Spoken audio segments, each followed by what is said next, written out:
Oke, Assalamualaikum warahmatullahi wabarakatuh. Selamat siang semuanya ya. Salam sejahtera buat kita semuanya. Kembali lagi kita di Aswida pada hari ini. Pastinya di hari Senin kayaknya memang sangat crowded ya. Semoga Bapak Ibu semuanya sehat selalu ya. Kita akan mulai Aswida pada hari ini. Pastinya kita sudah bersama dengan Bu Wida Sari. Halo Bu Wida. Halo juga. Assalamualaikum warahmatullahi wabarakatuh. Di mana nih Mas Waalaikumsalam. Devi? Ini kita lagi ada di Bandung ya. Wah, jauh ya? Iya, sekalian jauh banget emang Bandungnya, Bandung jauh lagi ya. Program Ujung Berung. SSCA. Dengan siapa? Yes. Dengan RSUD Kabupaten? Ujung Berung. Dengan RSUD Ujung Berung. Kota Ujung Bandung. Berung. Kota Bandung. Oh, Oke, kira di kabupaten bukan ya? Oke, pastinya hari ini kita akan diskusi bersama Bu Wida tentang Mucocutaneous apa? Tentang Mucocutaneous Junction. Oke, tentang Mucocutaneous Junction.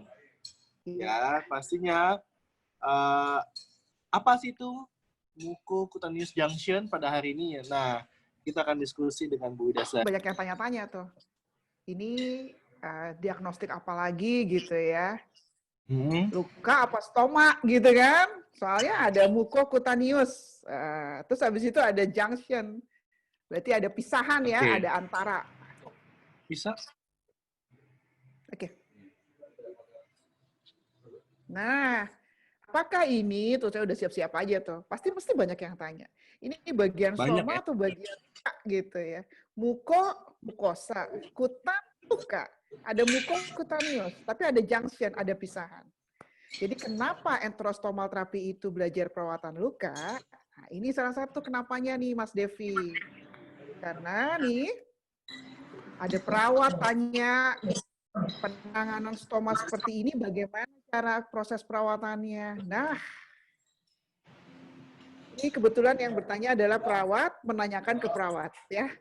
Perawat bertanya ke perawat. Jadi kita bingung nih mau diapain. Di perawat dari RSUD mana nih?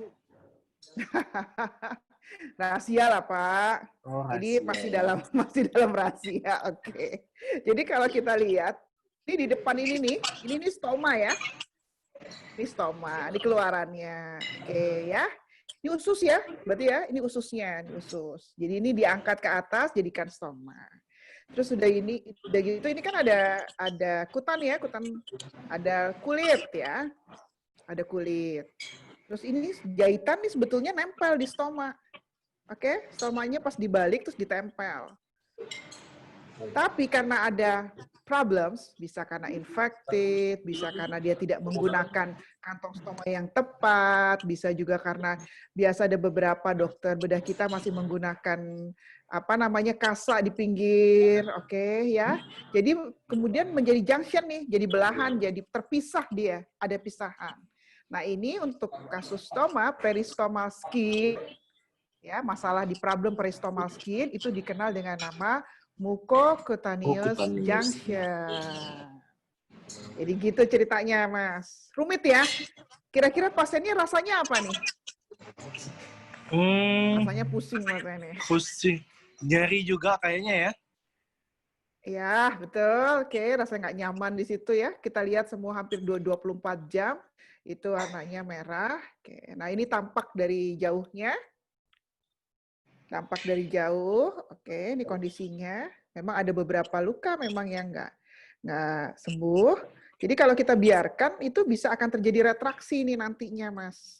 Ya, retraksi ini akan menyulitkan lagi nih untuk penggunaan kantong. Tapi sebetulnya kalau dilihat, bolak-balik ya, pemasangan stoma itu memang menjadi suatu diskusi yang cukup menarik antara enterostomal terapi dengan dokter bedahnya.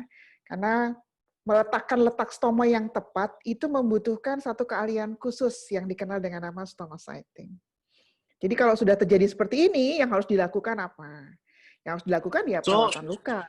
Ini berapa lama after operasi?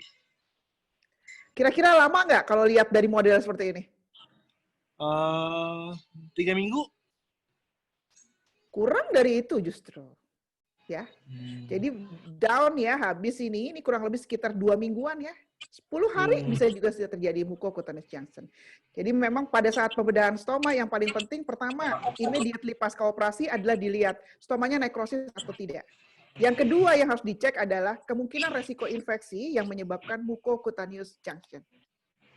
Nah, yang seperti ini pasien pulang dari rumah sakit, biasanya BPJS kan 5 hari ya, udah pulang, 7 hari lah paling lama, pasien pulang, terus kemudian perawatan edukasinya kita kurang tepat, karena penggunaan kantong yang tidak tepat, sekali lagi, akhirnya terjadi masalah seperti ini. Jadi kalau kita lihat lagi Mas Devi, jadi perawatannya itu sebenarnya simpel. Cara pencuciannya harus tepat, cuci yang adil. Karena banyak sisa-sisa feses ya di situ. Terus kemudian jahitan dilepas, nggak usah takut, jahitannya dilepas saja. Terus kemudian kasih stoma powder tipis-tipis di situ. Oke. Kemarin sih ada tuh pasien juga ada yang kasih video nanti besok lagi kali ya. Jadi maserasi atau tipis-tipis itu boleh dikasih metcovazin. Yang red aja ya, yang red. Kemudian hapus pelan-pelan. Habis itu tumpuk dengan pasta sampai permukaannya datar. Jadi kalau dilihat nih, kan dalam nih ya.